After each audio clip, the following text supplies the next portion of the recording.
the family dynamics, which the vast majority of businesses are just glossed over, and I think we were able to kind of dive into it. So yeah, Thor, we were like Curtis and I mean, you could barely tear us apart. We were talking about, husband and wife deal, working together, siblings, parents, children, grandkids, legacy, values, identity. And we were having a ton of fun diving into it. Well, I think a lot of reasons why, sometimes there's less family business stuff talked about is because it's so personal. Yeah. And, some of this stuff, is really personal. And some of it also, depending on the story, well, it doesn't matter all the stories or whatever. There's aspects of it that are very unpleasant to talk about. Yeah. And it doesn't matter if you know it, or especially, like in my particular case, my family had been operating, in business in the St. Louis area for over 100 years. Right. And, if something goes a little bit, less than perfect, sometimes people don't like to talk about that. And so that's so that's kind of like an important thing that I wanted to mention, because there's also the flip side of it, right? Where family businesses can bring families together in an unimaginable way, and really live a deeper connection as well throughout generations. So it's the gift and the curse. Yeah, it's true. It's a double-edged sword always. Yeah. And so, like I say, so for me, it was certainly cathartic because so many of these problems that you have, especially when you're working in your business and you're so focused, you think, oh, it's just got to be me. And because you're not really doing too much of like stuff like this right now, where you're talking to other guys who you guys handle this every day. When you're operating a business, you don't handle it every day. You're handling your own business every day. Yeah. And so it's so easy to lose that focus. And so like I say, that event was really a lot of fun, and it was really, like I say, cathartic for me because I was like, oh, you know what, not having the same problem. So for over 100 years, the venture was operating. Tell me about the early days of you growing up within the business. What kind of exposure you had in the business? I'd love to just hear kick it off with that. Yeah, sure. So totally. So really, honestly, when I was a kid, I was really fortunate, because I had an opportunity to kind of work in the business from an early, age. And so I was, picking weeds, and I would punch in every day at the shop, you know what I mean, and it was really a lot of fun. And really kind of grew up in and around it. When my dad passed away when I was 13, but before then, I went to a private school that was right next door to the dealership, actually. So I would actually, oftentimes I'd finish up school and I'd go and, be at the dealership from, like 4 till 8 when we wrapped up or whatever. Yeah. And so it was fun, and I got a lot of exposure, at that, very early age. And I was really, it was neat to be a part of that. And so that was a lot of fun. It was, my dad and then my uncle were always there. And my grandpa, of course. And so, yeah, it was fun. There were times, honestly, especially in the summertime, I would work and we'd be keeping the lot really clean and all that stuff. And there were times where, of course, I hated it because you're out there when all the other kids are, playing and stuff, and you're picking weeds. But now it's funny. I look back on that night. I still have the scars. My fingers have permanently malformed from picking weeds, actually, in the heat. But I look so fondly back on it now because it was really a lot of fun, driving all the cars around and parking them and stuff. So yeah, from an early age, I was pretty much working in it. And so that's kind of that question. That was fun. I was happy to have that opportunity. So let's see here. So you were the fourth generation, right? So yeah, that's right. So grandpa, and there was great grandpa before him, right? Yeah. So great grandpa is the guy who actually founded it, and he was one of the 13 original charter members that basically sell in the Dodge franchise. So he met with John and Horace Dodge and got the franchise going, and so yeah, kind of some cool history there. So we were basically the oldest continuing Dodge dealer in the country and in the world. Basically up until when we sold. Yeah. So And so at what point, so you went to college, got your finance degree. At what point did you kind of get introduced back into the business? At the time when my wife and I got married, uh, I was actually working in finance right out of school, and I graduated in '08 basically. Wonderful, exciting time to jump into the finance world. And I was working at an investment advisory firm essentially, and met my wife. And I was not really that involved in the business actually at that stage. Okay. I was kind of going a different direction. And, I met my wife, and then we decided, hey, get married, here's an opportunity. So we took a 3-month honeymoon and traveled around. My wife is from Russia. So traveled to Europe and stayed in Russia for a while, and, took some time and came back, and we were living in Chicago. I was still working in finance, and my grandfather passed. I don't know, around that time, before that time, basically, that I kind of felt called to get back into the family business. Chicago, I was living in Chicago, and it's not that far away from my family, but we had the family there. The business had grown a lot, and and I just, honestly, I just said, to my uncle, I said, hey, would there be space for me if I decided to come back? And he said, yeah, there would be. So kind of got back into it, from there, and it was a I don't exactly know why. Like I say, other than that, I just felt kind of called back to the family business, to kind of getting back there. I kind of felt like it would be wonderful to get some experience that I had not gotten before up till then. Before then, I was mostly doing a lot of sales and a lot of stuff like that, which is a lot of fun, but I hadn't done anything really operationally. And so that's how that return journey kind of happened again. How was working with your uncle? Well, you know what? Working with my uncle had, he's a very interesting guy. He's and a really wonderful guy. Any family dynamic, of course, there's always things that happen, and also people change. Right. And I change, he changes. Of course, there's times where you're kind of maybe not seeing eye to eye on Right. everything. The biggest probably difference between my uncle and I is that I'm really optimistic, and I always see a glass half full. And he was more he would say he was more realistic, but I would say kind of bordering on pessimism sometimes. And so sometimes that was difficult Yeah. for me because my approach was always very, very different. And so, I guess, what was your initial position at the company after graduating and kind of making the Yeah. decision to come Yeah. back, and give me an idea of like the size, like how many employees did you all have at that Well, point? so yeah, around that time, so we were operating two franchise kind of sized dealerships, and we had about, it would fluctuate depending on how things go, but around 50 to 75 employees per store, Okay. and maybe more sometimes too. Yeah. So around that size. When I first came back, I started off. So car dealerships are set up where they got basically a lot of stuff is vertically integrated, and you kind of do things. So for instance, like service, you've got service, you got sales, you got your back office, which is almost usually run in-house. And then you've got your financing department, which is actually setting up, getting the cars financed by the banks or whatever. So you have Right. relationships with a lot of banks, national and local and whatnot. And my uncle had a very, very strong fixed operations background. That's what in the car business, that's what we call the service department, basically. Okay.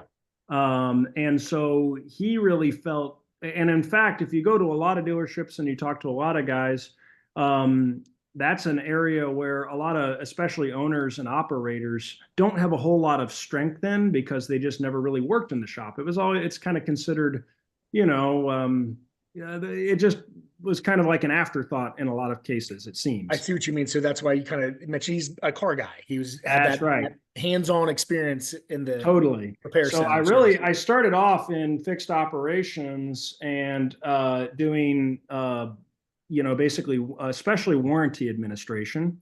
Warranty administration is where you're working with the factory to get cars, that are under warranty, get that job paid. And so you have to provide documentation and all that stuff.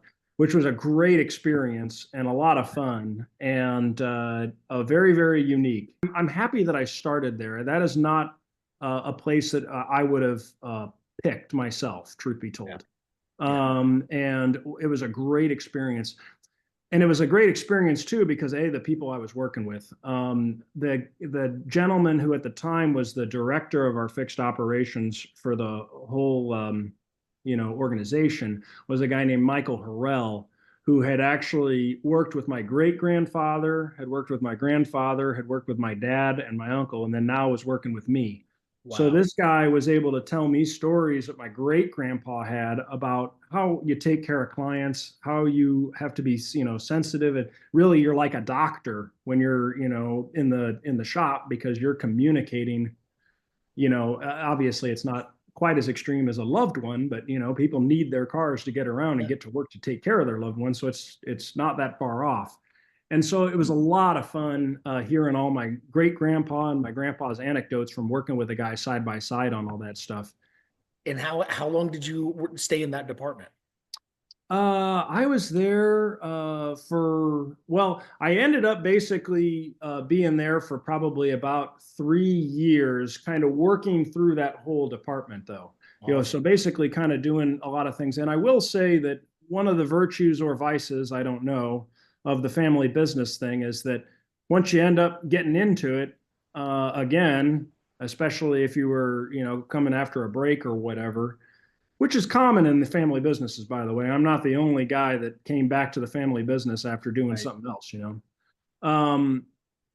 One of the virtues or vices is that you end up wearing a lot of hats really fast, because, of course, the whole goal is to say, okay, well, hey, what's the next shot? Or as you guys in accounting might call it, succession planning or whatever. So if you're gonna have somebody that can actually step in, what are all those things that you actually do? At that Main Street Summit conference, I remember the presentation with the lumber business out of Tennessee. Yeah, Mr. New Hales. person that comes into the business works in the yard for the first 6 months. Yeah. So it sounds like not everybody's mandated, but you got that hands-on experience and getting to know the key employees that help the venture really, really thrive. It was fantastic, because as a warranty administrator, one of the things I also was doing, I was handling the cash register. Quite literally, I was at the cash register. And that was great too, because of course I was taking all the down payments from clients that were doing all that stuff. So I was talking to all the clients in addition to that. And, that honestly, that working in the yard thing, there's really something to that. Yeah. I can tell you right now. And there's, of course, I'm maybe a different type of personality, although I've met a lot of different types of people that were in this business. There's certain people who are like, oh man, I'm not going to do that. You know what I mean? I got a degree. I was working. I got this history or whatever. That's not for me. And I was never really that type of person personally, although I can see how that's a certain personality type. That's okay. But for me, I wouldn't have done it anything differently. If you would have said, "Oh, Curtis, hey, we're gonna rewrite history, and you get to start off, here in management," I just wouldn't have done it. You know what I mean? It's because, like you say, getting, especially coming from the outside, who is this guy? Okay, well, yeah, his name is on the building, but I don't know this guy. He's only been here for however many months, years, or whatever. Yes, I had worked there since I was 12. In some cases, but Yeah. it's It had been a while since you had that direct relationship with management and other key employees. correct, correct. Certainly in our case, as a family business, how we were operating, it ended up working out great. So we started, talking about, selling it, and then we actually went through with, selling it. And at that stage, we had divested ourselves of that dealership, and then I was going to move over to the other dealership, and I Right. started working there and was getting more into basically working in the office, basically operations, doing some management more in the sales side. So I Yeah. actually ended up doing used car management, essentially, is what they call Okay. it. Because within the department of sales, you've got basically new and used. Yeah. And so that's what I kind of started doing after that. But honestly, I wish I was having conversations like this with guys like you 10 years ago. I would definitely, encourage a young man who's in a family business to not be so focused on the actual business, but also think about, having conversations with other guys, and maybe you can pick something up. Just simple stuff like, how a lease is going to affect the value of a real estate down the road. All of the stuff that, honestly, when you're selling cars, I mean, not even thinking about it. And then it's not real until it is. We went from a small little dealership literally on Main Street. I mean, here we're at the Main Street Summit. We were on Main Street. Went from that to we spent, $6 million, building a new dealership on 10 acres or whatever. And we went from a little downtown dealership to now we're selling a whole lot of, selling a lot of cars relatively. Yeah. This place across the street had done a similar thing around the same time we had. And the gentleman who was older didn't have any family that wanted to get into it, and he was going to get out of it. And we ended up, buying his concern. And so, it's yeah. So I would say, yeah, in the history of the company, of course, it would be hard Yeah. to say. I mean, the family Because had conquered the. getting into that location was unique in and of itself. It was Yeah, new. it, Yeah. it, it was, yeah. But I mean, here, that's not to speak of the 1919 pandemic flu that, Right. our family went, the 1919 one, not 2019. Right. I'm talking about the first one. The First World War, the Second World War, the Wow. Great Depression, goes without saying. I mean, so like there obviously were there pivotal times in the business. Yeah. Oh yeah, over 100 years, Right. we encountered those. I mean, whose decision was it? Was it your uncle and yourself, or was it, how was it? Tell us about that decision. Yeah, and so the dynamic was this that, after my grandfather died, I was a mine. So it was on the business side, it was me and my uncle that were the partners. Right. I was a minority partner. Right. So my uncle was very, very respectful of my opinion and really did take a lot of my, ideas and whatnot into consideration. But how it is when you're a minority partner, I don't know, maybe you don't. The fact is that that puts you in a particular position when it comes to Right. decisions getting made. By the way, also there's other family members that are involved that aren't maybe necessarily on paper part of the business, Right. but are part of the business by virtue of being family. And the sale was not easy. Okay. It was not easy. We tried to do it everything. Actually, at both times that we did it, I mean, one of the primary considerations we had was the people that we were with. Right. We were really trying hard to set it up to where that was kind of understood up front. Mhm. So So was it in 2019 that the ultimate sale of the second location? no, it was a little bit after that. Yeah, so we operated through COVID, Yeah. and now at that stage we had sold our GMC franchise, and now we were, basically operating just the Chrysler, Dodge, Jeep, and Ram franchise. It was a really cool building. If you guys are ever in the area, let me know. Like I say, it has a train car built into it, so that's unique. I think we were the only dealership in the country with a train car built into it. At least we were as of then, which is pretty cool. Was working a lot in the business, in the family business, and a lot of guys. Another thing I would say, if you're ever out there talking to these guys, you talk to them every day. Health is wealth. I was focused on my business. I wasn't having conversations like this. I also wasn't taking care of myself. I was on the chicken McNugget and Red Bull diet, which was pretty much all I ate and drank. And I was working sometimes 80 hours a week.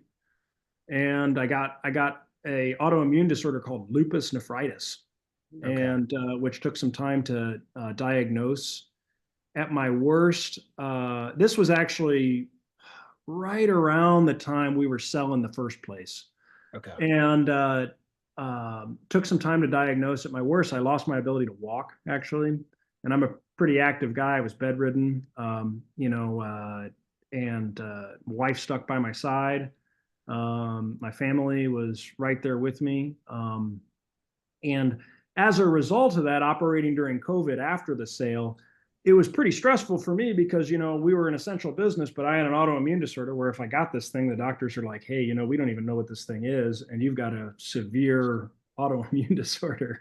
Right. And I ended up just making the call and just kind of going in and working anyway. And so, thank God, everything worked out all right there. But it was high, it was stressful. The truth is that, you know, if I could even just, if my story, or if somebody could look at the scar and say, oh, hey, wow, that's a gnarly one, tell me about that, and it helped one guy, I'd feel pretty good about it.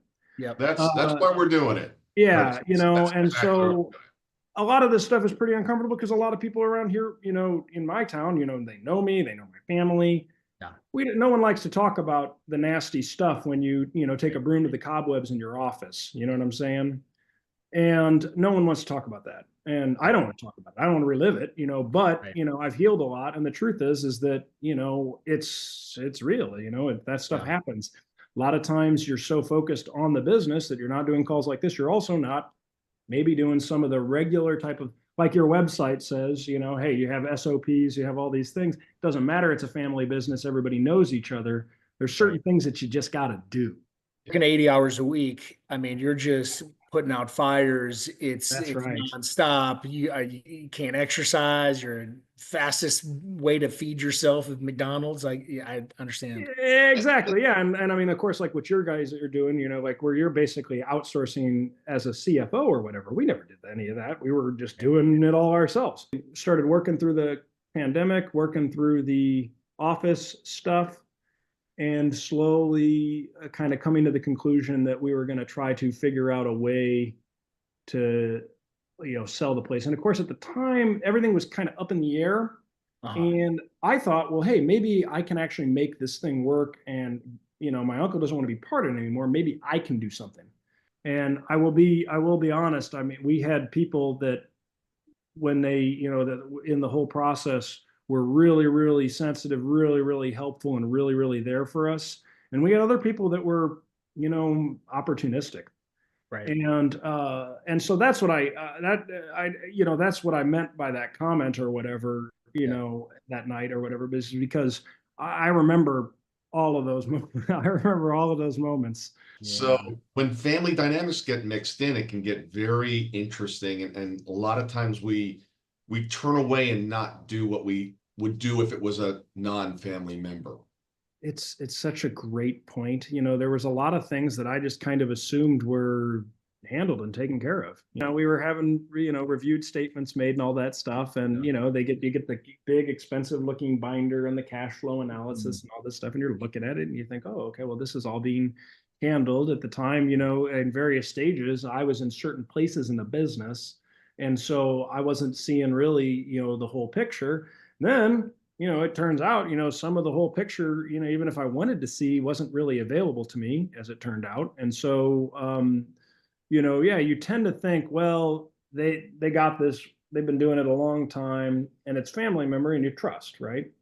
And so that's a great point. You're 100% right. And I think it is important to make sure that you are, keeping your accounts, to make sure you actually know what's going on.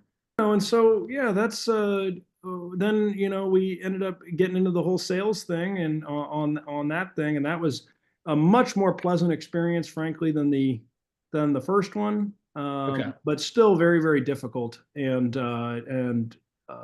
did you sell to a strategic buyer that was already in the business, I would imagine? Yeah. And in fact, a lot of the dealership world, that's kind of, and especially right now, there's a whole lot of consolidation going on in that. Right. This guy had a lot of stores. Yeah. And so I tried to figure out a way where I was going to do it.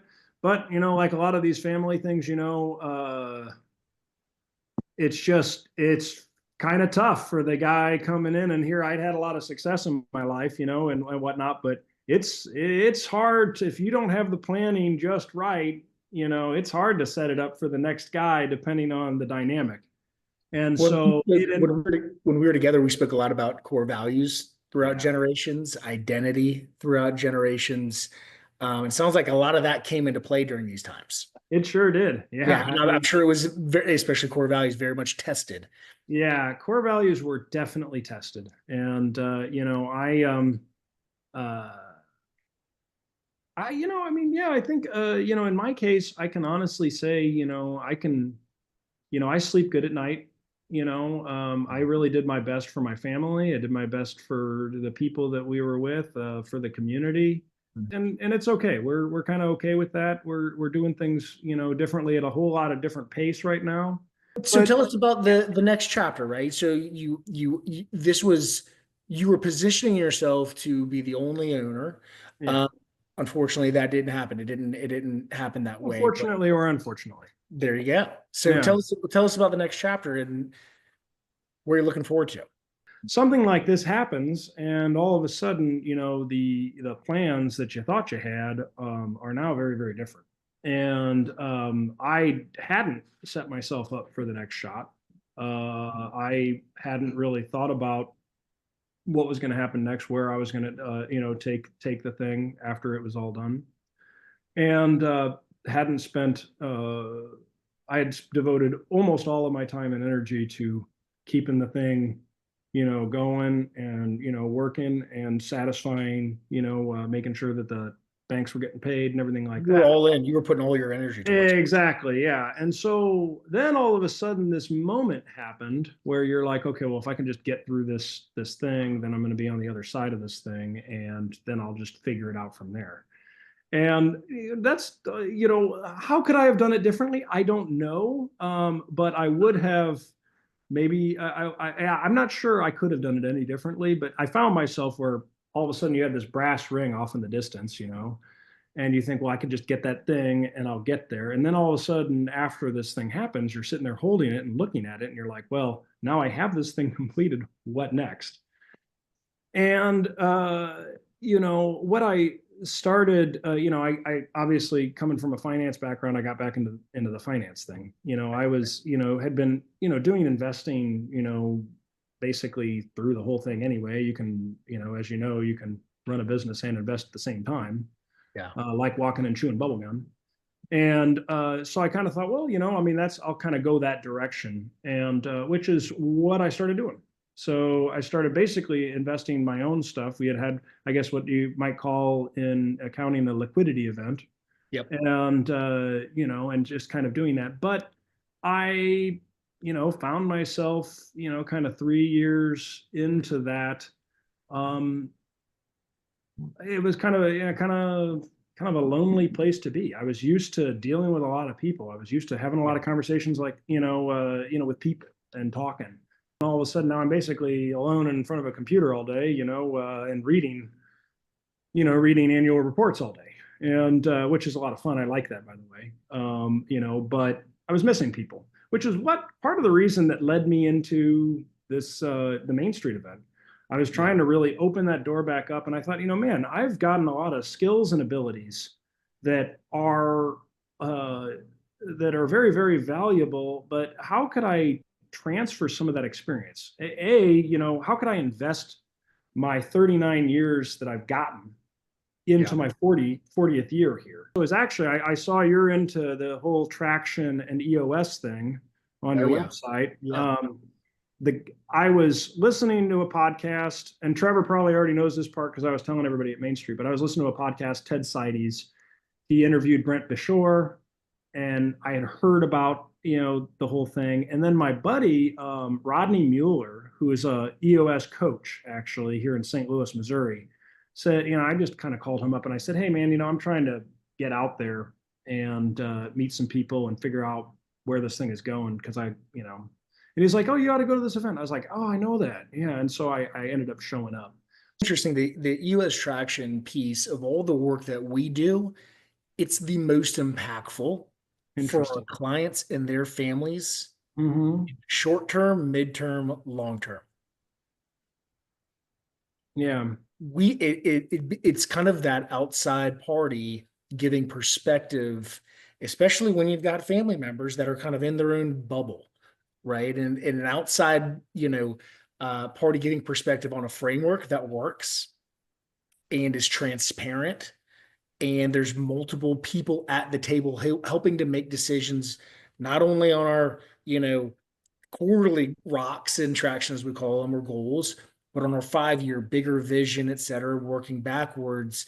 And transparency is one of the biggest things. What kind of KPIs are we looking at? If we're not hitting in all departments, sales, marketing, operations, finance. And so it's really fun when we get in, and a lot of our clients are these Gen 1 family businesses, husband and wife, spousal kind of dynamics. And, Thor, you've seen them many times. I mean, one of my, just last month, we were running year-to-date financials as compared to last year. Bottom line doubled, top line 40% increase. Like that is changing their family. Yeah, Right. fantastic. and Yeah. and not working 80 hours a week. I mean, as entrepreneurs, we have so many ideas, and some of them are good, but we have to prioritize them and not burn out ourselves, our family, our team, and figuring out which ones are going to be the most impactful over the next quarter. And when we're organized, we can see profitability skyrocket. And, just in that meeting I was mentioning just a second ago, really it was the balance of their family life and their work life that is way more impactful, by hiring more people, delegating, not wearing so many hats, because 80 hours a week eating McDonald's is not going to last. Well, it didn't. Like I say, I Yeah, had right. a serious health scare. I can Yeah. testify it doesn't Yeah. last. And so yeah, it's a really important component, and it actually is it's really helpful that you've got a Yeah. framework for that. Yeah. I think that's an important thing that you're talking about. If you want to spend the time and develop your own framework or whatever, you can do that or whatever. But Right. it is really, especially like I say, when you say you're talking with a lot of first gen businesses right now. Right. Right. When eventually those businesses in your lifetime are going to be second gen. Right. And what is going to happen is that second generation is going to walk into something that they didn't create all that stuff. Right. And if you've got a manual that you can hand the person and they understand them, as opposed to getting in there and just figuring it out, it makes a big difference for continuity in a business like that. And Well, so really cool. And in the topic of family business, there's so many layers to it, right? Because many times, Gen 1, we're just trying to build a business that is profitable and that can support the family. Goal number one, and a business that we're not burning out and we're enjoying and we're passionate about. And so hopefully we can get to that point where we're saying, okay, you know what? My kids are coming out of college. Maybe they're going to, be interested in it, or they're 12, 13 years old and, want to pick weeds, et cetera. How do I introduce them? How do we kind of create a playbook that this business is something that they would potentially be interested in? Because the stats show that building wealth and having the business in the family as long as possible creates the maximum amount of wealth, right? For the family over the long term. It's kind of, selling and private equity, it can be sexy for the liquidity event. And sometimes, as you kind of mentioned, we don't have a choice. That's not always an option to continue on the venture. But yeah, I mean, we're having a boatload of fun just exploring the nuances within this topic. Oh yeah, I mean, there's so many of them, and I've had a lot of conversations with guys, that are in family businesses as a result. I haven't quite gotten into all of the nasty details on some of the stuff, truth be told, because it's a little bit unpleasant to talk about most of it, most of that aspect of it, because 99% of it is positive and good.